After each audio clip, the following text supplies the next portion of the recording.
முதலில் பார்க்கக்கூடிய ராசி மேஷம். வார்த்தைகளில் கொஞ்சம் கவனம், காது மூக்கு தொண்டை விஷயத்தில் சிறிது கவனம்.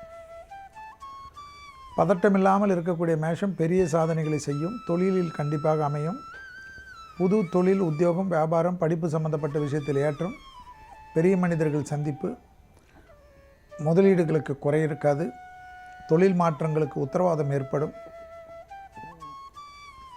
ஒரு மாதிரி பயம் கலக்கமெல்லாம் மாறும். நல்ல நண்பர்கள் கிடைப்பார்கள்.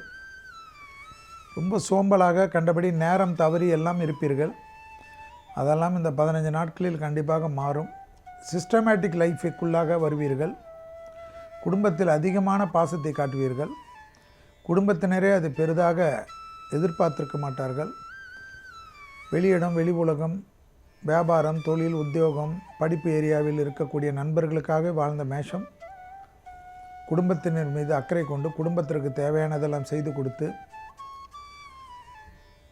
நிலங்கள், வீடுகள், ஆடை ஆபரணங்கள், நகைகள் எல்லாம் புதுப்பித்து சிஸ்டமேட்டிக் செய்து அவர்கள் குடும்பத்தில் இருக்கக்கூடிய உறுப்பினர்களுக்கு பயன்பாட்டுக்கு கொண்டு வரக்கூடியதையெல்லாம் ஆத்ம ரீதியாக செய்வதும், வண்டி வாகனத்தில் மாற்றங்கள் ஏற்படுத்துவதும், உங்கள் வார்த்தைக்கு சமூகத்திலும் சரி, வெளிவட்டாரத்திலும் சரி, குடும்பத்திலும் சரி நல்ல பேர் புகழ் கிடைப்பதும், நீங்கள் எதிர்பார்க்காத நல்ல விஷயங்கள் நிறைய நல்லது நடக்கும்.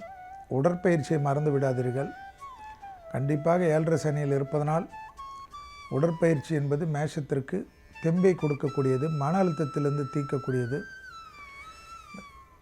சில்லென்று எதையாவது குடித்துவிட்டு அதேபோல் பல வகைகளில் குளிர்ச்சியாக இருக்கக்கூடிய விஷயத்தில் கவனம். குளிர்ச்சியான உணவுகளை தவிர்த்து கொள்வது நன்மை.